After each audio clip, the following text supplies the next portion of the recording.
जय हिंद। स्वागत है आप सभी का आपके अपने यूट्यूब चैनल अमृत एकेडमी पे। हम लोग अपना शीटेड पेपर 2 के लिए मैथ और साइंस की प्रिपरेशन कर रहे हैं और आज आपका जो साइंस की सीरीज़ का डे नंबर 19 है। अभी तक हम लोगों ने 18 लेक्चर इसके कंप्लीट कर लिए हैं। आज का ये जो लेक्चर है हमारा 19वें नंबर का लेक्चर है। आज के इस लेक्चर में एक काफ़ी ज़्यादा इंपॉर्टेंट चैप्टर है जो कि फूड चैप्टर है, ठीक है ना। बेसिकली ये जो आपको एनसीईआरटी में मिलता है वो कंपोनेंट्स ऑफ फूड के नाम से है, ठीक है ना।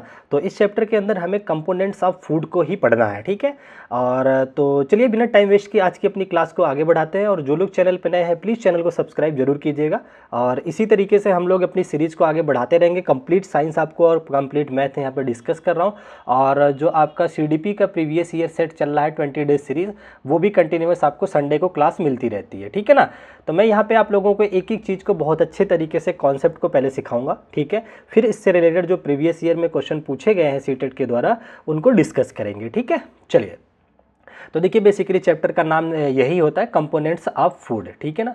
तो अगर मैं बेसिक इसके इंट्रोडक्शन की बात करें तो आप लोगों को पता है हमें जीवित रहने के लिए ऊर्जा की ज़रूरत होती है। और वो ऊर्जा हमें कहाँ से मिलती है, तो वो भोज्य पदार्थों से मिलती है। यानी कि जो हम लोग फूड खाते हैं, फूड लेते हैं, उससे हमें क्या मिलती है, ऊर्जा मिलती है, ठीक है ना। इसी तरीके से अन्य जीव जंतु में जैसे हम लोग खाते पीते हैं वैसे ही अन्य जीव जंतु होते हैं। इवन जो पेड़ पौधे होते हैं वो भी क्या करते हैं, ऊर्जा ग्रहण करते हैं, तभी जाकर के उनकी ग्रोथ होती है और वो रोज़मर्रा के काम को कर पाते हैं, ठीक है ना। तो बेसिक इंट्रोडक्शन तो बहुत आसान है कि भोजन हमारे जीवन के लिए आवश्यक है और हमें क्या करता है, ऊर्जा प्रदान करने का काम करता है, ठीक है ना।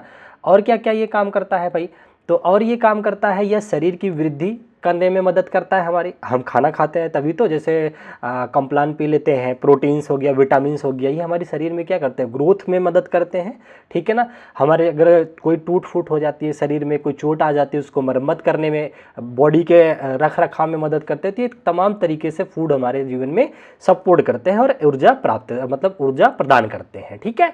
अच्छा, आगे देखिए क्या कह रहे हैं, विभिन्न प्रकार के खाद्य पदार्थों में अलग अलग पोषक तत्व पाए जाते हैं। देखिए हम कई तरीके के रोज़ भोजन खाते हैं, दाल चावल खाते हैं, रोटी खाते हैं, जूस पीते हैं, गन्ने का जूस पीते हैं, टोमेटो सॉस खाते हैं, बहुत सारी चीज़ें खाते हैं, या तो अंडा मीट मछली ये भी कुछ लोग सेवन करते हैं। तो हर एक तरह के भोजन से ना अलग अलग पोषक तत्व मिलते हैं हमें, ठीक है, जिसको कि न्यूट्रिएंट्स बोला जाता है, ठीक है। तो वो उन्हीं न्यूट्रिएंट्स के बारे में हमें पढ़ना है और कौन सा पोषक तत्व किस भोजन में अधिक मात्रा में पाया जाता है उसके बारे में पढ़ना है। और हम ये बात कैसे पता करेंगे कि ये वाला पोषक तत्व, जैसे कि चावल में स्टार्च है कि नहीं है, मंड है कि नहीं है, ये कैसे पता करेंगे। तो इसके लिए एनसीईआरटी में परीक्षण भी है और सीटेड धड़ल्ले से इस टॉपिक से क्वेश्चन बनाता है, तो उसको भी समझेंगे, ठीक है ना। तो चलिए हम अपने भोजन के जो न्यूट्रिएंट्स हैं यानी कि जो पोषक तत्व हैं उनके बारे में एक बार समझ लेते हैं, ठीक है ना। भोजन के पोषक तत्व सबसे जो ज़्यादा इंपॉर्टेंट है, जो बार बार पूछे जाने वाला है, वो पहला ही आपका कार्बोहाइड्रेट, ठीक है। क्या है, कार्बोहाइड्रेट। इसकी जो मैं पहली लाइन बोलूँगा उसको एकदम याद कर लेना। कार्बोहाइड्रेट सबसे अधिक मात्रा में ऊर्जा प्रदान करता है। वैसे अभी बताऊंगा कंपैरिजन में तो वसा भी इससे ज़्यादा ही देता है, लेकिन यह पूछता है कि कार्बोहाइड्रेट हमें इंस्टेंट क्या देता है, तो आपको ये याद रखना है कि ये हमारे शरीर को ऊर्जा प्रदान करने का काम करता है। कौन, कार्बोहाइड्रेट, ठीक है। याद रखोगे ये बात, यही से क्वेश्चन बनाता है सीटेट की क्या काम करता है। सीटेट का क्वेश्चन पूछने का तरीका आप लोगों ने देखा होगा, प्रीवियस ईयर करवाऊंगा, उसमें असर्शन रीजन करके पूछ लेगा, तो पर बेस यही रहता है उसका, ठीक है। ये बात समझ गए। दूसरा ये बात होता है कि भाई कार्बोहाइड्रेट्स तो ऊर्जा प्रदान करता है, ये भोजन का घटक है। कार्बोहाइड्रेट कैसे मिलेगा, कौन सा खाना खाएं कि हमें कार्बोहाइड्रेट मिले, तो मैं आपको कहूँगा ना, चावल खाओ, गेहूँ खाओ, आलू खाओ, चीनी खाओ, ब्रेड खाओ, ठीक है ना। तो ये चावल हो गया, गेहूं हो गया, आलू हो गया, चीनी हो गया, ब्रेड हो गया, इन सब में आपको सबसे ज़्यादा मात्रा में चावल और गेहूं में क्या मिलता है, कार्बोहाइड्रेट मिलता है पर्याप्त मात्रा में। तो आप सोचो रोज लाइफ में अगर हम लोग देखें तो खासकर मिडिल क्लास फैमिली को देखें तो हम लोग कार्बोहाइड्रेट ही ज़्यादा सेवन करते हैं। क्यों, ऐसा कोई दिन नहीं होता जिस दिन हम लोग रोटी या चावल ना खाते हों, ठीक है ना। तो ये सारी चीज़ें, आलू रोज ही खाते हैं, तो इससे हमें क्या मिलता है, ऊर्जा मिलती है। ऊर्जा किस फॉर्म में मिलती है, वो जो पोषक तत्व होता है कौन सा होता है, तो कार्बोहाइड्रेट होता है। याद हो गया कि कार्बोहाइड्रेट कहाँ मिलता है, चावल, गेहूँ, आलू, चीनी, मटर, ठीक है ना। मटर नहीं, सॉरी, फ्लो में बोल गया, ठीक है। तो ये हो गया आपका कार्बोहाइड्रेट के बारे में। अब देखो कार्बोहाइड्रेट किस भोज्य पदार्थ में है, या नहीं है, इसका परीक्षण जो है आपकी एनसीईआरटी में दे रखा है, जिसको आयोडीन परीक्षण के नाम से भी जाना जाता है, उसको मैं इसके बाद डिसाइड करता हूँ, मतलब बताऊंगा। पहले सारे कंपोनेंट एक बार बता दूं, ठीक है ना। तो कार्बोहाइड्रेट बता दिया। आ जाइए, दूसरा हमारे भोजन में क्या मिल जाता है, प्रोटीन, ठीक है ना। सुबह शाम आप लोग दाल पीते हैं, दाल में क्या होता है, प्रोटीन्स होते हैं, ठीक है ना। तो प्रोटीन क्या होता है, सबसे पहले तो प्रोटीन का काम पता होना चाहिए। प्रोटीन करता क्या है हमारे शरीर में, प्रोटीन ना क्या काम करता है, शरीर जो हमारी वृद्धि होती है, जो ग्रोथ होता है, और जो हमारे ऊतक यानी कि टिश्यूज होते हैं उनकी मरम्मत करने का काम करता है, बॉडी बिल्डिंग का काम करता है, ठीक है ना। तो यही याद रखना कि जो प्रोटीन्स होते हैं बॉडी बिल्डिंग का काम करते हैं, यानी कि शरीर में वृद्धि और ऊतकों की मरम्मत करने का काम करते हैं। ये अगर टफ वर्ड लग रहा हो तो मत इसको लिए याद करो, बस इतना याद रखो कि जब भी शरीर को मोटापा मतलब वृद्धि ग्रोथ की बात आएगी तो वहाँ पर क्या होता है, प्रोटीन्स होता है, ठीक है ना।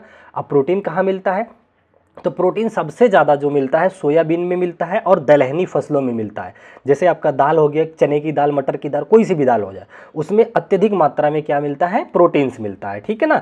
तो पल्सेस हो गया आपका, एग्स हो गया, मिल्क्स हो गया। एक चीज़ बताएं, दूध और अंडा, ये जो है ना, दूध और अंडा, ये ज़्यादातर मोस्ट ऑफ द कंपोनेंट्स के जो होते हैं स्रोत होते हैं। ज़्यादातर में आपको ये एग्जांपल देखने को मिलेगा।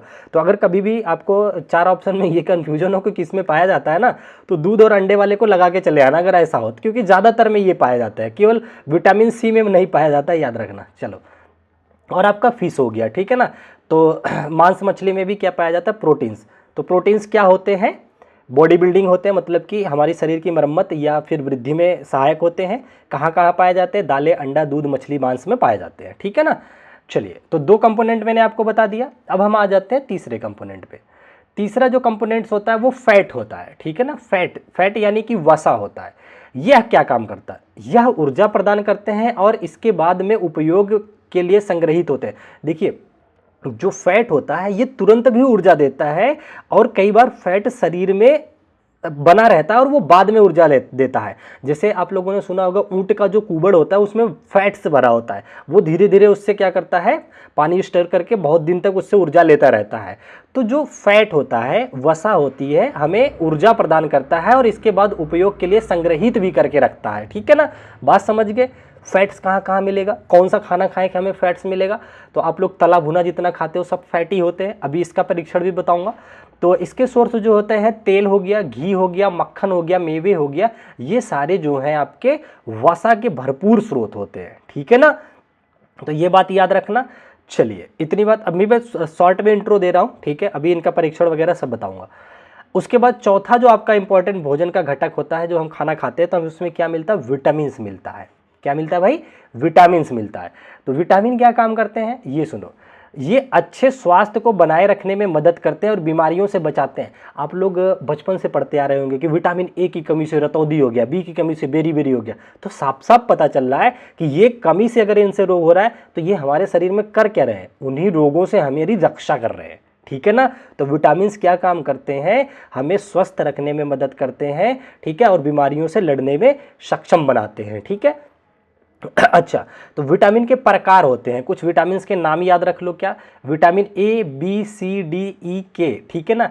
तो इसमें में विटामिन जो होते हैं 2 तरीके के होता है। एक होता है आपका वसा में घुलनशील विटामिन। क्या होता है, वसा में घुलने वाला, घुलनशील, ठीक है ना। एक होता है आपका वाटर सॉल्युबल में, यानी कि पानी में घुलनशील, पानी में घुलनशील। देखो मैं लिखने में थोड़ा आलस करता हूँ, ठीक है ना। तो ये लिख दिया, सुन लिया आपने, ठीक है। देखिए, वसा में घुलनशील क्या होता है, पानी में क्या, तो बस 2 याद रख लो, बाकी इसमें डाल देना। टोटल ये 5 नाम आपके सामने है, सॉरी 3 2 5 1 6 है। तो जो विटामिन बी और सी होते हैं ये दोनों तो पानी में घुलनशील है। पानी में घुलनशील का क्या मतलब होता है कि जैसे हमारे शरीर में ना विटामिन बी और सी जो है पड़े नहीं रहते हैं, जब हम टॉयलेट करते हैं तो उसके साथ ये बह जाते हैं। अगर आप आज शाम को विटामिन सी खा रहे हो तो कल वो विटामिन सी रिलीज हो जाएगा बॉडी से, जो इस्तेमाल करने का होगा वो इस्तेमाल होगा, बाकी जो है रिलीज हो जाता है, ठीक है ना। तो ये बात याद रखना। तो पूछता है कि वाटर सॉल्युबल विटामिन कौन सा है, तो बोल देना बी सी, ठीक है ना। क्या, बी और सी वाटर सॉल्युबल है। तो वसा में सॉल्युबल कौन से, फैट सॉल्युबल कौन कौन से हैं, तो बचे हुए फैट में घुलेंगे, सिंपल सी बात है। तो कौन कौन से बच गए आपके, के, ई, DA, यही तो बच गया, 4 और 2 6 हो गया। हाँ, तो कीड़ा करके भी कुछ लोग याद करते हैं, एडेक करके भी याद करते हैं, तो आप लोग याद कर लेना, पर इंपॉर्टेंट है, यहाँ से क्वेश्चन बनता है कि वसा में घुलनशील विटामिन के नाम बताओ। कीड़ा, KEDA, ठीक है ना। चलिए, तो ये सब समझ गए आप लोगों का। अच्छा, अब देखिए इनके साइंटिफिक वो नाम भी पूछा जाता है, तो वो भी याद रखना, ठीक है ना। तो ये सारी चीज़ें पढ़ लेना, वैसे इसमें क्वेश्चन कम ही आते हैं, जहाँ से क्वेश्चन आते हैं उस पर आगे मैं बढ़ रहा हूँ, वो सारी चीज़ें आप लोगों को बताते चलूँगा, ठीक है। इतनी बात आपको क्लियर हो गई।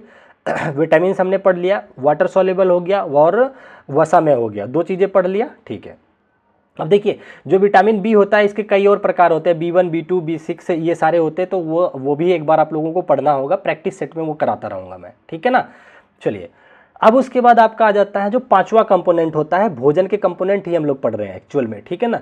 तो 5वां कंपोनेंट होता है जो वो होता है आपका मिनरल, यानी कि खनिज होते हैं। खनिज में क्या क्या आता है सुनिए, जैसे कैल्शियम वगैरह हो गया, ठीक है। यह हड्डियों को मजबूत बनाने, रक्त निर्माण और शरीर की कार्यक्षमता को बनाए रखने के लिए आवश्यक होते हैं। कौन?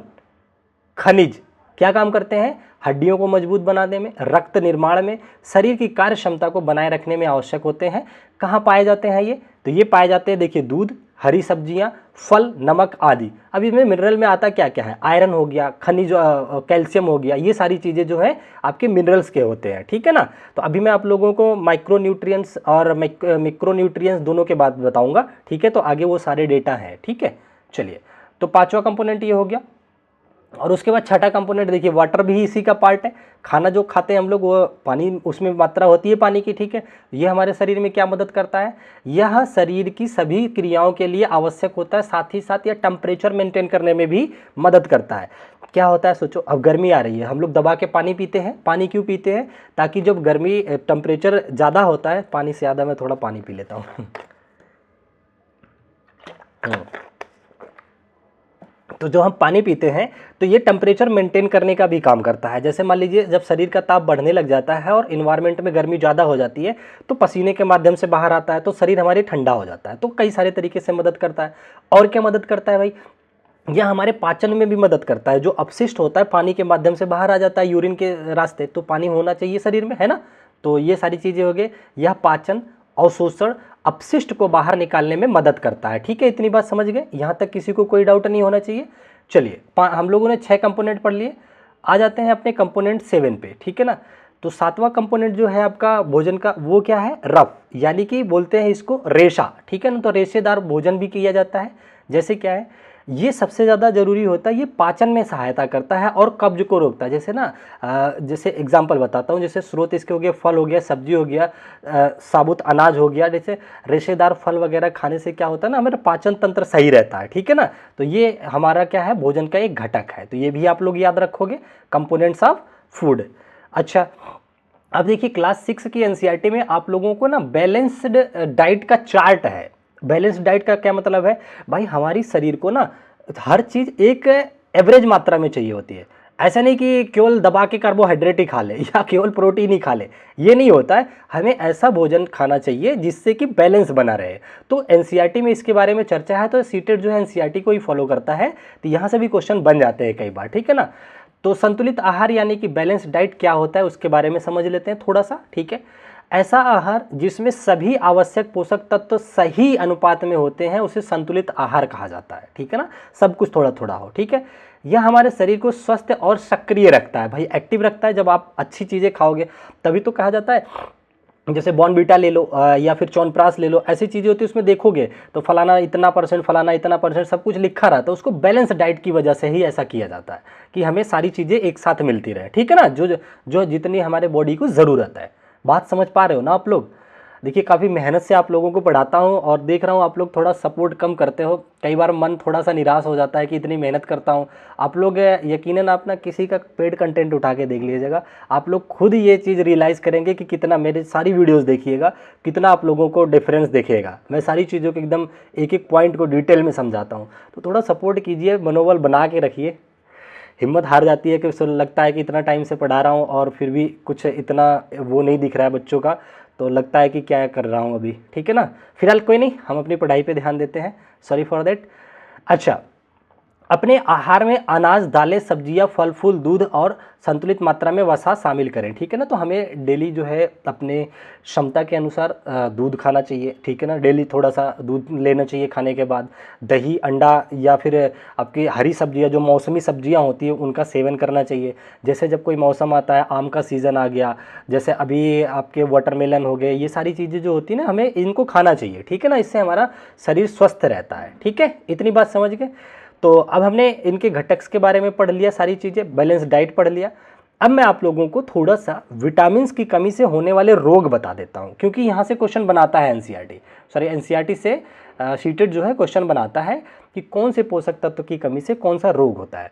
तो खासकर जो रोगों से लड़ने की क्षमता विटामिन होती है, तो विटामिन के बारे में जान लेते हैं। ठीक है, चलिए देखिए यहाँ पे न्यूट्रिएंट्स यानी कि पोषक तत्व आपका हो गया, बीमारी क्या करें, कमी से होने वाली बीमारी और लक्षण क्या है। ठीक है ना, सॉरी, देखिए पहला आपका आ जाता है विटामिन ए। आप लोगों को पता है रात में ना दिखना, जिसको कि रतौंधी रोग बोला जाता है, तो विटामिन ए की कमी से रतौंधी रोग होता है। ठीक है ना, तो इसके लक्षण क्या है कि देखने में प्रॉब्लम होती है, पुअर विजन एट नाइट, रात में देखने में दिक्कत होने लग जाती है लोगों को। ठीक है, विटामिन बी1 या फिर विटामिन बी बोलो, दोनों ही इसी के उदाहरण है। तो ये बेरी बेरी रोग होता है। ठीक है ना, इसमें क्या होती है, वीक मस्कुलस फैटीग हो जाता है। ठीक है ना, तो इस तरीके के आपको देखने को मिलता है। खासकर इस वाले दोनों रोग को ज़्यादा ध्यान रखो। ठीक है ना, विटामिन बी1 की कमी या बी से कमी से क्या होता है, बेरी बेरी रोग होता है। अच्छा, विटामिन सी की कमी से क्या होता है, स्कर्वी रोग होता है आपका। ठीक है, अच्छा, स्कर्वी रोग में क्या होता है, मसूड़ों से खून निकलना, ये सब हो जाता है। ठीक है ना, या थूकते टाइम ब्लड आना, ये सारी चीज़ें, वीकनेस वगैरह आती है विटामिन सी की कमी से। अच्छा, अब उसके बाद आ जाता है आपका विटामिन डी। विटामिन डी की कमी से क्या होता है, घेंघा ग्वाइटर रोग हो जाता है, रिकेट्स हो जाता है, हड्डियां जो है पतली हो जाती हैं, तो ये रिकेट्स रोग हो जाता है, हड्डियों में कमजोरी आ जाती है। ठीक है, ये बात याद रखोगे। उसके बाद आपका आ जाता है आयरन। आयरन की कमी से क्या होता है, रक्त अल्पता जिसको बोलते हैं, एनीमिया रोग होता है। ठीक है ना, तो रक्त अल्पता बोल लो या फिर एनीमिया रोग बोल लो। ठीक है ना, फटीग हो जाता है, प्लेन स्किन हो जाता है। ठीक है ना, तो ये समझ गए आप लोग। तो आयरन की कमी से क्या होता है, एनीमिया रोग होता है। कैल्शियम की कमी से क्या होता है, अगर शरीर में कैल्शियम की कमी है तो क्या होता है, कमज़ोर हड्डियां हो जाती है, वीक बोन्स हो जाती हैं, मतलब टेढ़ी मेढ़ी हो जाती हैं कई बार। तो क्या ये एक तरह से विटामिन डी से रिलेटेड है, जो कमी ये दिखाता है वो कैल्शियम भी करता है। ठीक है ना, तो इतनी बात समझ गए। तो कुछ जो सिंपल एनसीईआरटी लेवल है वो मैंने आपको करा दिया, जहाँ से एनसीईआरटी के क्वेश्चन बनते हैं। कुछ टॉपिक हो सकता है ना जो बचता है, वो क्वेश्चन के माध्यम से मैं कवर कर दूंगा। चलो, अब सीटेट जो है ना परीक्षण से क्वेश्चन पूछता है। इवन सीटेट ही नहीं, आप में से कुछ बच्चे जो है आप केवीएस की प्रिपरेशन करेंगे। ठीक है ना, तो केवीएस भी ना इस टॉपिक से क्वेश्चन पूछता है आपसे कि कार्बोहाइड्रेट परीक्षण कैसा होता है। ठीक है ना, तो देखिए कार्बोहाइड्रेट परीक्षण को हम लोग आयोडीन टेस्ट भी कहते हैं। क्या नाम से जानते हैं, आयोडीन परीक्षण या आयोडीन टेस्ट भी कहते हैं। तो ये कैसे होता है, मतलब जैसे आप रोटी खा रहे हो, मैंने कहा आपसे कि भाई रोटी जो है आपका, उसमें कार्बोहाइड्रेट होता है, मैंने कह दिया, आपको नहीं भरोसा हुआ, आप कह रहे हो सर झूठ बोल रहे हैं, नहीं होता है, तो उसके लिए परीक्षण करो कि होता है कि नहीं। तो उसके लिए एनसीईआरटी में स्टेप वाइज परीक्षण दिया है, जिसको मैं आप लोगों को एक एक करके डिटेल में समझा देता हूं कि हमारे किस भोजन पदार्थ में कैसे हम चेक करें कि उसमें कार्बोहाइड्रेट है कि नहीं है। ठीक है ना, सबसे पहले क्या काम करना है आपको, कुछ रिक्वायर्ड जरूरत की चीज़ें रख लो अपने पास। क्या, जैसे जौन से भोजन में आपको चीज़ें पता करनी है, जैसे आपको रोटी में पता करना है तो रोटी का कुछ टुकड़ा ले लीजिए। क्या ले लीजिए, खाद्य पदार्थ, यानी कि रोटी का टुकड़ा लेकर के छोटा छोटा यहाँ पे अपना इकट्ठा कर लीजिए किसी जार में या बर्तन में। पहला काम हो गया। दूसरा, आयोडीन का कुछ घोल लीजिए। ठीक है ना, आयोडीन का घोल रख लीजिए अपने पास। एक ड्रॉपर ले लीजिए, जैसे जो बच्चों को दूध पिलाने के लिए नहीं, दवाई पिलाने के लिए टॉप टप करके रखा जाता है, या फिर आपका केमिस्ट्री लैब वगैरह में ड्रॉपर होता है, वो रख लीजिए। तो आवश्यक सामग्री होगी ना। काम कैसे करना है वो सुनाते हैं आपको। अब क्या करोगे, आप ना टेस्ट ट्यूब ले लो या कोई बर्तन ले लो। ठीक है ना, हालांकि अगर आप प्रैक्टिकल करेंगे तो टेस्ट ट्यूब में करेंगे। ये जो डेटा है ये एनसीईआरटी के परिप्रेक्ष्य में है, तो यह वही भाषा यूज करी जाएगी कि आप एक टेस्ट ट्यूब ले लेंगे। ठीक है ना, तो एक टेस्ट ट्यूब में खाद्य पदार्थ के छोटे टुकड़े या तरल नमूने डाल देंगे। जैसे अगर आपको दूध में पता करना है तो दूध का इसमें डाल दीजिए। टेस्ट ट्यूब देखिए इस तरीके से एक परख नली होती है, आप लोगों ने केमिस्ट्री लैब में पढ़ा होगा, जब आप लोग 11th-12th में रहे होंगे तो वहाँ पे प्रैक्टिकल कराया जाता है। ठीक है ना, तो कांच की होती है, बड़ी सुंदर लगती है देखने में, वाइट कलर की। ठीक है, एक टेस्ट ट्यूब में खाद्य पदार्थ अपना तोड़ तोड़ करके टुकड़े डाल दो। ये काम कर लिया आपने। उसके बाद क्या करो, उसमें ना कुछ बूंदे आयोडीन के घोल डाल दीजिए।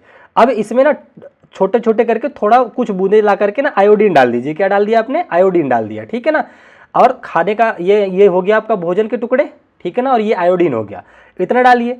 अब उसके बाद ना थोड़ी देर तक छोड़ दीजिए। अब उसका ना क्या करो, रंग परिवर्तन को ध्यान दो, ऑब्जर्व करो इसको। जब हम लोग प्रैक्टिकल करते थे तो क्या करते थे, घुमा देते थे, रख देते थे। अब हम ऑब्जर्वेशन करते हैं, और जब आप ऑब्जर्व करेंगे ना तो आप देखेंगे कि इस परख नली का ना जो कलर है, इसके अंदर जो रोटी का टुकड़ा या जो भी चीज़ें आपने डाला था उसमें अगर स्टार्च यानी कि कार्बोहाइड्रेट या मंड है तो वो क्या काम करेगा, परख नली के अंदर का जो सोल्यूशन है आयोडीन वाला, उसका कलर हो जाता है नीला काला हो जाता है, या इसको डार्क ब्लू भी कहते हैं, ठीक है ना। तो अगर रंग नीला काला हो जाता है तो मान लेना उस खाने में क्या है, आपका स्टार्च मंड कार्बोहाइड्रेट प्रेजेंट है। बात समझ में आई। अगर ऐसा नहीं होता, परिवर्तित रंग नहीं होता तो स्टार्च अनुपस्थित है, ठीक है ना। तो एक बार फिर से सुन लो, पूछता है मेरे भाई, कार्बोहाइड्रेट के परीक्षण के लिए हम क्या करते हैं, एक टेस्ट ट्यूब लेंगे, आयोडीन का घोल लेंगे, अपने रोटी के टुकड़े या जिसमें हमें पता करना है उसमें छोटे छोटे टुकड़े करके डाल लेंगे, उसमें कुछ बूंदे आयोडीन की डाल लेंगे, विडॉल करके थोड़ी देर रखेंगे, और हम थोड़ी देर के बाद रिजल्ट देखते हैं कि अगर उसका कलर ब्लैक ब्लू यानी कि गहरा नीला रंग आ जाता है तो हम कह देंगे कि भैया इसके अंदर स्टार्च यानी कि मंड कार्बोहाइड्रेट प्रेजेंट है, नहीं तो कह देंगे नहीं प्रेजेंट है, ठीक है। बात समझ आ गई। तो ये अगर टेस्ट आ जाता है कार्बोहाइड्रेट का तो कौन कौन है जो बता देगा। अच्छा, इससे कितने लोग हैं जिन्होंने ये पहली बार टॉपिक सुना और उनको पूरा क्लियर हो गया कि कैसे कार्बोहाइड्रेट परीक्षण होता है, स्टेप क्लियर हो गया, कमेंट जरूर कीजिएगा, ठीक है। तो मैंने कार्बोहाइड्रेट परीक्षण आपको बता दिया। अब क्वेश्चन कई बार डायरेक्ट पूछ लेता है, वह कौन सा परीक्षण है जिसमें फाइनल रिजल्ट नीला काला आ जाता है, भोज्य पदार्थ या आयोडीन का रंग नीला काला हो जाता है, तो कार्बोहाइड्रेट बता देना। कई बार एग्जामिनर क्वेश्चन पूछ लेता है कि आयोडीन टेस्ट को और किस नाम से जाना जाता है, तो कार्बोहाइड्रेट परीक्षण होता है वो, ठीक है। चलिए, समझ रहे हैं आप लोग। आगे देखते हैं। अगला आपका आ जाता है प्रोटीन परीक्षण। अब भाई प्रोटीन हमारे खाने में है कि नहीं उसको भी थोड़ा सा हमें जानना पड़ेगा, तो इसके भी जरूरत की चीजें क्या क्या है अगर हम प्रैक्टिकल करना चाहें तो उसको देख लेते हैं। देखिए, इसके लिए क्या होता है, कॉपर सल्फेट और आयोडीन हाइड्रोक्साइड द्वारा प्रोटीन की जांच की जाती है, ठीक है। आवश्यक सामग्री क्या क्या है भाई, कोई काम करने जाओगे तो आपके पास चीजें होनी चाहिए ना। पहला क्या कर रहेंगे, हम खाद्य पदार्थ ले लेंगे, यानी कि जो जिस भोजन में हमें पता करना है फूड सैंपल वो ले लेंगे, ठीक है। वो तो सब बिना उसके कैसे करोगे परीक्षण तो वो ले लिया। उसके बाद आप थोड़ा सा क्या ले लोगे, कॉपर सल्फेट CuSO4, तो दो चीज हो गया। तीसरा क्या ले लोगे, क्या है, सोडियम हाइड्रोक्साइड NaOH जिसको बोलते हैं, ये ले लीजिए। अब क्या करेंगे, एक आपके पास टेस्ट ट्यूब होना चाहिए, ठीक है। सारी सामान इकट्ठा कर लिए लैब में, अब करेंगे परीक्षण, ठीक है ना। तो परीक्षण देखते हैं क्या क्या प्रक्रिया होती है इसमें। देखिए, पहले स्टेप में क्या करेंगे, सुनते जाओ ध्यान से भाई, 4 स्टेप है, रुक जाइए। प्रक्रिया देखिए, क्योंकि प्रक्रिया से क्वेश्चन बनता है। क्या करेंगे, टेस्ट ट्यूब में खाद्य पदार्थ का थोड़ा सा नमूना ले लेंगे। ये रहा आपका टेस्ट ट्यूब, ठीक है ना। बड़ा गंदा फिगर बनाता हूं मैं, क्या बताऊं, ये रहा आपका टेस्ट ट्यूब। इसमें आपने छोटे छोटे रोटी के टुकड़े अपने या जो भी जिसमें आपको परीक्षण करना है, दाल का टुकड़ा या दाल वगैरह ले लिए, ठीक है। ये काम कर लिया, पहला स्टेप कंप्लीट हो गया, ले लिए। अब क्या करोगे, ध्यान से सुनना, 2 से 3 बूंद कॉपर सल्फेट जो CuSO4 आपने रखा था, Cu2SO4 रखा था ना, कॉपर सल्फेट यही तो था ना, कहाँ गया कॉपर, हाँ CuSO4 था, 2 क्यों लगा रहा हूं मैं, सॉरी फॉर दैट। रुकिए, अब अगला स्टेप में क्या करवाना था, हाँ, कॉपर सल्फेट का 2 से 3 बूंद डालिए। क्या करेंगे, देखिए 2 से 3 बूंद कॉपर सल्फेट घोल डाल दीजिए इसके अंदर। हमने क्या किया, 1 बूंद 2 बूंद, मान लीजिए ये वाला जो कलर है जो गुलाबी रंग का दिख रहा है, ये आपका हो गया 2 से 3 बूंद क्या हो गया, कॉपर सल्फेट का घोल डाल दिया हमने, ठीक है। इतनी बात समझ में आ गई। अच्छा, अब दूसरे रंग से मैं आपको दिखाता हूं, कौन सा रंग उठाऊं, ये ले लेता हूं। इस रंग से आप क्या करना ना, उसमें लगभग 10 बूंदे सोडियम हाइड्रोक्साइड डाल देना।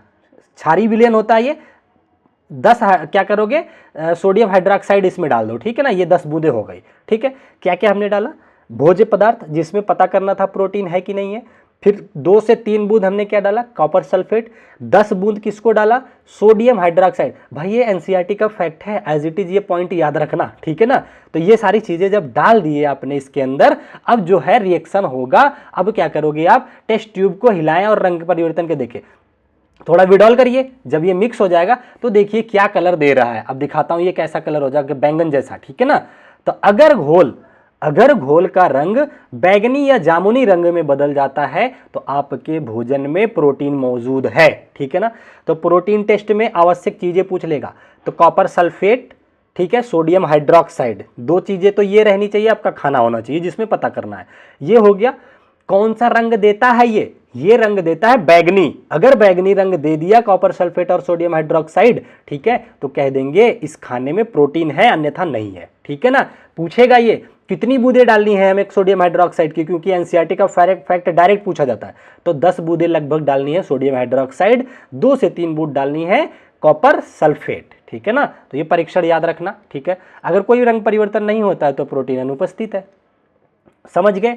तो कार्बोहाइड्रेट परीक्षण बता दिया आप लोगों को, प्रोटीन परीक्षण बता दिया। इसमें किसी को कोई डाउट नहीं होना चाहिए। आगे सीटेड पास करके जाओगे ना, कितनी बार मैंने खुद दिए हैं एग्जाम, न जाने कितनी बार ये सारी चीज़ें पूछी जाती हैं। ठीक है। चलो, तो 2 चीज़ें हो गया। अब हम तीसरा परीक्षण कर लेते हैं फैट का। देखो, फैट का परीक्षण बहुत आसान होता है, बहुत ज़्यादा आसान होता है। इसको तो आप लोग वैसे ही परीक्षण कर लोगे। रोज़ आप लोग देखते होंगे बर्गर खाने जाते होंगे, या फिर मान लीजिए कोई ऐसी तेली चीज़, किसका नाम लो, वड़ा पाव खाने जाते होंगे। जब वो अखबार पे देता है ना, तो उसको हटाना। अखबार पे देखोगे तेल चिपक जाता है। अगर ना दिखे तेल ना, तो टार्च जलाना, तो देखोगे तेल अलग से दिखेगा व्हाइट पेपर पे। तो अगर यही चीज़ दिख गया तो आप समझ लेना आपके खाने में फैट है। ठीक है। एनसीईआरटी ने भी यही बात करी है। देखो क्या कह रहा है, फैट परीक्षण के लिए क्या क्या चीज़ें जरूरत की चीज़ें हैं। खाने का सैंपल, बर्गर, ठीक है, पिज्ज़ा, जो भी जिसमें आपको पता करना है, रोटी। ठीक है। उसके बाद एक सादा कागज होना चाहिए आपके पास। उसके बाद क्या होना चाहिए, मूसल और ओखली। अगर ये भी ना भी है तो भी ये ऐसी चीज़ें, मूसल और ओखली, जैसे मान लीजिए कोई ऐसा पदार्थ हो गया जिसमें बहुत कम फैट है, बाहर से नहीं दिख रहा है, तो हम क्या करते हैं ना, मूसल ओखली का करने का मतलब है कि आपके पास एक ऐसा पॉट होना चाहिए जिसमें खाने को रख के कूट सको। ठीक है ना। जैसे क्या करो, आपको ना पराठा ले लो, पराठे में तेल अगर नहीं निकलना, बहुत सूखा मम्मी ने पराठा बना दिया, पराठे को ना कागज में लपेटो, नहीं पता चल रहा है क्या तेल है, तो उसको खूब खूब कूट देना, तो देखोगे तेल चिपक न जाएगा उसमें। और उसके बाद भी नहीं चिपक रहा है ना, तो टार्च जला के देख लेना। तो ये आवश्यक सामग्री हो गई। प्रक्रिया क्या क्या है सुनो। खाद्य पदार्थ का छोटा टुकड़ा लें और उसे मूसल और ओखली में पीस दें, यानी कि उसको कूट दें। कहने का ये मतलब है, मूसल ओखली, ये ट्रांसलेशन वाला गड़बड़ हो गया, ठीक है ना। ये कूट दें, ठीक है। क्या करेंगे, उसे कूट देना, ठीक है ना, कागज में लपेटना, कूट देना थोड़ा सा। अगर कुछ ऐसे में पता करना जिसमें नहीं सामने से पता चल रहा है तो है ये, ठीक है। अब क्या है, उस पिसे हुए नमूने को सफेद कागज पर रगड़ देना, ठीक है। कागज को कुछ मिनट तक सूखने देना, और उसके बाद क्या करना है, कागज को रोशनी के सामने पकड़ के ध्यान से देखना। जब आप कागज को रोशनी के सामने पकड़ के देखना, तो परीक्षण ऑब्जर्वेशन रिजल्ट क्या आएगा, देखो। अगर कागज पारदर्शी चिकनाई वाला दाग दिखाता है तो वहां वसा मौजूद है। कागज पे तेल चमकने लग जाए तो समझ लेना वसा है। ठीक है, बात समझ में आ गई। और अगर ऐसा नहीं हो रहा है, चिकनाई या दाग कुछ नहीं दिख रहा है, तो समझ लेना आपके खाने में वसा नहीं है। तो जैसे जो लोग कहते हैं मुझे फैट बिल्कुल नहीं खाना है, मतलब थोड़ा सा वो करते हैं ना, तो आप लोग ऐसे परीक्षण कर लेना। ठीक है ना। तो ये आसान चीज़ें हैं। कई बार आपको डायरेक्ट क्वेश्चन पूछेगा कि बूझो जो है एक कागज में पराठा या ब्रेड लेके आता है, तो वो कैसे परीक्षण करेगा इसके अंदर फैट है कि नहीं, तो आप ये बता देना। सिंपल सी बात है। आपसे इन तीनों का परीक्षण पूछा जाता है, कार्बोहाइड्रेट, प्रोटीन और क्या बताया, वसा यानी कि फैट। इन तीनों का परीक्षण पूछा जाता है। बहुत अच्छे से मैंने अपनी तरफ से 100% कोशिश की कि जिन्होंने कभी भी नहीं सुना होगा उसको भी चीज़ें याद आ जाएंगी। ठीक है, चलिए अब देखिए, जो हम लोग न्यूट्रिएंट्स लेते हैं अपने शरीर में, जो खाना खाते हैं, उसमें 2 तरीके के न्यूट्रिएंट्स होते हैं। एक होता है मैक्रो न्यूट्रिएंट्स और एक होता है माइक्रो न्यूट्रिएंट्स। ठीक है ना। यानी कि एक ज़्यादा मात्रा में हम लोग लेते हैं शरीर के अंदर, एक कम मात्रा में। जैसे कार्बोहाइड्रेट हो गया, तो हम लोग रोटी चावल ठूस के खा लेते हैं, तो वो हम लोग ज़्यादा मात्रा में लेने वाले हैं, तो उसको बोलते हैं क्या, मैक्रो न्यूट्रिएंट्स, यानी कि वृहद पोषी, आई थिंक हिंदी होता है। ठीक है ना। और जिसको हम लोग कम मात्रा में खाते हैं उसको माइक्रो बोलते हैं। अभी उनको भी देंगे। तो आपसे एग्जामिनर ना सीधा नाम लिख करके दे देगा, इस किस कैटेगरी में आएगा, वसा दे देगा या दे देगा आपको कार्बोहाइड्रेट दे देगा, पूछ लेगा ये माइक्रो न्यूट्रिएंट्स है या मैक्रो न्यूट्रिएंट्स है, वृहद पोषी है या कम पोषी वाला है। तो आपको मिलान करने को दे सकता है कैसे भी। तो मैं सबके कुछ कुछ एग्जाम्पल दे देता हूं आपको। देखिए, मैक्रो न्यूट्रिएंट्स, ये पोषक तत्व तो शरीर को ऊर्जा और विकास के लिए बड़ी मात्रा में चाहिए होता है। जो बड़ी मात्रा में, तो इसीलिए तो मैक्रो बोला गया उसको। ये हो गया। देखिए इसमें क्या क्या है। एक तो कार्बोहाइड्रेट, डिटेल मैंने बता दिया कहाँ मिलता है, कैसे मिलता है। ठीक है ना, विवरण सब कुछ बता दिया है। ठीक है। प्रोटीन हो गया, ये भी आपका माइक्रो न्यूट्रिएंट्स है। फैट हो गया, ये भी है। ये सारी चीज़ें हमें अधिक मात्रा में चाहिए होती हैं। पानी हो गया, ये भी हमें अधिक मात्रा में चाहिए होगा। फाइबर्स हो गया, रेशेदार भोजन हो गया, ये अधिक मात्रा में चाहिए होता है। तो ये कुछ इंपॉर्टेंट है जिसको आपको याद रखना, जो हमें चाहिए होता है ज़्यादा मात्रा में। ठीक है। आ जाइए, अब हम बात कर लेते हैं माइक्रो न्यूट्रिएंट्स। मैक्रो और ये माइक्रो है, ठीक है ना, मतलब कम वाला, ठीक है ना। हिंदी तो इसकी शायद यही होती है, कम न्यूट्रिएंट्स है, मतलब वृहद और सूक्ष्म, सूक्ष्म बोलते हैं इसको, सूक्ष्म, ठीक है ना। तो सूक्ष्म पोषक तत्व तो कौन से हो गए, इनको देख लेते हैं, जो हमारे शरीर में उतना अधिक मात्रा में नहीं चाहिए होता जितना ठूस के हम लोग कार्बोहाइड्रेट वगैरह खाते हैं। तो देखिए, ये पोषक तत्व तो शरीर में जैव रासायनिक और शारीरिक क्रियाओं के लिए थोड़ी मात्रा में आवश्यकता होती है। कैसी होती है, थोड़ी सी मात्रा में। तो इनके कुछ एग्जाम्पल याद रख लो, क्या ऐसे डायरेक्ट पूछता है। विटामिन हो गया, हम बहुत ज़्यादा नहीं, विटामिन सी की गोली बहुत ठूस के नहीं रख ले, एक दो खाया जाता है, ठीक है ना। तो ये हो गया, ये सब चीज़ें मैंने एक्सप्लेन कर दिया, तो इसको नहीं करूँगा, बस नाम यहाँ पे एक्सप्लेन करूँगा। मिनरल्स हो गए, कैल्शियम वगैरह हो गया, ठीक है ना। तो ये सारी चीज़ें हम लोग कम ही मात्रा में लेते हैं। आयरन हो गया आपका, तो आयरन की गोली वगैरह, देखिए ऐसी चीज़ें जो बाहर से हम लोग दवा के माध्यम से भी ले लेते हैं, वो माइक्रो ही होते हैं, याद रखना, कम सूक्ष्म वाले होते हैं। तो आपको देखोगे आयरन की टैबलेट आती है, कैल्शियम की टैबलेट आती है, विटामिन सी की टैबलेट आती है। तो ऐसे याद रख लो, जो टैबलेट में के फॉर्म में भी आने लगे हैं वो हमारे क्या होते हैं, सूक्ष्म पोषक तत्व होते हैं, ठीक है, याद रखोगे। चलिए, आयरन हो गया, ठीक है ना। कहाँ मिलता है, देखिए पालक, लाल ये मांस वगैरह में मिलता है। ये सब चीज़ें मैंने पहले ही आपको डिस्कस कर दिया। आपका एक है कैल्शियम भी हो गया, बस ये याद रखना कौन किस कैटेगरी में आता है। तो मैक्रोन्यूट्रिएंट्स में कौन कौन आता है। पोटेशियम हो गया, ये सारी चीज़ें हैं आपके। जिंक हो गया, उसके बाद क्या हो गया आपका, आयोडीन हो गया, ठीक है। तो आई होप आप लोगों को माइक्रो जो भी है, सूक्ष्म और वृहद, दोनों के बारे में हमने अच्छे से एक्सप्लेन कर पाए। सेपरेट करना आपको आ गया होगा, सेपरेशन से ही क्वेश्चन सीटेड बनाता है, ठीक है ना। हालांकि ये जो क्वेश्चन है ये प्रीवियस ईयर नहीं है, लेकिन इसी से रिलेटेड है। आज प्रीवियस ईयर नहीं लगा पाया हूँ, भोजन वाले का पार्ट 2 भी आएगा जिसमें सीटेड का प्रीवियस ईयर केवल होगा, ठीक है ना। तो उस चीज़ का ध्यान देना। तो फिलहाल इस क्वेश्चन को करके जाओ, 8-10 क्वेश्चन है, काफ़ी इंपॉर्टेंट क्वेश्चन है। आप लोगों को इसी से तोड़ मरोड़ करके कल जब मैं उसको कराऊंगा तो उसमें भी रहते हैं, ठीक है ना। चलिए, पहला क्वेश्चन देखिए, MCQ करना जरूरी होता है। कह रहा है निम्नलिखित में से कौन सा मैक्रोन्यूट्रिएंट्स है। तो भाई पहला तो होमवर्क रहेगा, ठीक है ना। मैक्रोन्यूट्रिएंट्स का मतलब है, ये पूछ रहे हैं हमसे वृहद वाले का पूछ रहे हैं, ठीक है ना। तो वृहद वाला, हिंदी लिख देता हूं, वृहद। तो ये आप लोग होमवर्क करोगे, कमेंट में लिखिए ना कि सर क्वेश्चन नंबर 1 का आंसर ABC जो है, ठीक है ना। तो आप लोग पकड़ लिए होंगे, आयरन, प्रोटीन, मिनरल, विटामिन, साफ साफ दिख रहा है, बताऊंगा नहीं। आप लोग एक तो होमवर्क करके दो अच्छा सा। दूसरा क्वेश्चन कह रहा है शरीर में कार्बोहाइड्रेट का मुख्य कार्य क्या होता है। भाई ऊर्जा प्रदान करता है, सबसे बड़ा ऊर्जा का स्रोत कार्बोहाइड्रेट होता है, सिंपल सी बात है। तीसरा क्वेश्चन आ जाइए, कह रहा है निम्न में से कौन सा माइक्रोन्यूट्रिएंट्स है, ठीक है ना। माइक्रोन्यूट्रिएंट्स, तो micronutrient calcium, fat, water, protein. भाई फैट तो वृहद वाला, माइक्रो ये सूक्ष्म की बात कर रहा है, सूक्ष्म की, ठीक है ना। तो वाटर भी वृहद में आता है, प्रोटीन भी वृहद में आता है, कैल्शियम नहीं आता। कैल्शियम आपको हमने बताया था माइक्रोन्यूट्रिएंट्स, ठीक है ना। ये हो गया। चौथा देखिए, शरीर में प्रोटीन का मुख्य कार्य क्या होता है, बॉडी बिल्डिंग, ठीक है, ऊतकों का निर्माण करना और मरम्मत करना। ये रहा आपका बी ऑप्शन, ठीक है ना। क्वेश्चन नंबर 5, कौन सा विटामिन अच्छी दृष्टि के लिए आवश्यक है। भाई विटामिन ए की कमी से रतौंधी होता है, ठीक है ना। तो जो अगर ए अच्छा रहेगा तो दृष्टि अच्छी रहेगी, तो विटामिन ए, ठीक है। सी की कमी से स्कर्वी, डी की कमी से रिकेट्स, के की कमी से ब्लड का थक्का जमना, ठीक है। तो ये सब चीज़ें आपको पता रहना चाहिए।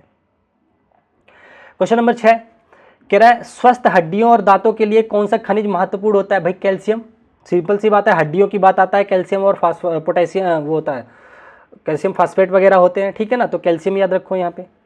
चलिए, क्वेश्चन नंबर 7 कह रहा है वसा का मुख्य स्रोत क्या है। भाई फैट, फैटी चीजें कहाँ मिलती है, तेल, मक्खन, घी, इसमें मिलता है। तो आपका हो गया बटर एंड ऑयल, ठीक है ना। चलिए, ये आपका क्वेश्चन नंबर 8 है आज का, जल्दी जल्दी हम लोग कर लेते हैं। कौन सा पोषक तत्व तो रक्त में ऑक्सीजन ले जाने में मदद करता है, बताइए। तो ये मैं बता दूं, आयरन होता है जो हमें ब्लड फ्लो, रक्त में ऑक्सीजन ले जाने में मदद करता है। तो शायद ये 8 ही क्वेश्चन थे। इसका भोजन का एक पार्ट और आएगा जिसमें मैं केवल और केवल प्रीवियस ईयर डिस्कस करूंगा। और एक चीज़ की रिक्वेस्ट करूंगा कि अगर यहाँ तक वीडियो को देखे हो तो प्लीज़ लाइक करके जाना और 2 शब्द कमेंट में लिख देना कैसी लगी वीडियो, ठीक है, ताकि मेरा मोटिवेशन बना रहे। मैं ये सीरीज जो चला रहा हूँ आप लोगों को फ्री ऑफ कॉस्ट की, भाई जो बच्चे पेड बैच कहीं नहीं ले पा रहे हैं उनको ये ना लगे कि हमने पेड क्लास जैसा नहीं पढ़ा है। पूरा कंटेंट देता हूँ, पूरा प्रीवियस ईयर देता हूँ, प्रैक्टिस सेट कराता हूँ, सब कुछ कराता हूँ। और सबसे बड़ी बात ये होती है कि ये नहीं कि लाइव आकर के बस पूरे 1 घंटे में मैं 5-10 क्वेश्चन डिस्कस करता हूँ, नहीं, आधे घंटे से 35 मिनट की वीडियो होती है, उसमें पूरा कॉन्सेप्ट पढ़ाता हूँ, फिर उससे रिलेटेड प्रीवियस ईयर कराता हूँ, ठीक है ना। टोटल कंसेप्ट पे ही फोकस रहता है कि आप लोगों को ज़्यादा से ज़्यादा कम टाइम में कंटेंट दे सकूँ, ठीक है। तो आई होप आप लोग ज़रूर इन चीज़ों को समझोगे, ठीक है। तो आप लोग लाइक शेयर सब्सक्राइब करके जाना, ठीक है। और बाकी अगर 1-2 दोस्तों तक शेयर कर सकते हो तो वो तो बहुत ही अच्छा होगा, ठीक है। तो आज की वीडियो को यहीं तक रखेंगे, फिर मिलेंगे आप लोगों से नेक्स्ट वीडियो में। पढ़ते रहिए, हंसते रहिए। Thank you so much. जय हिंद, जय भारत।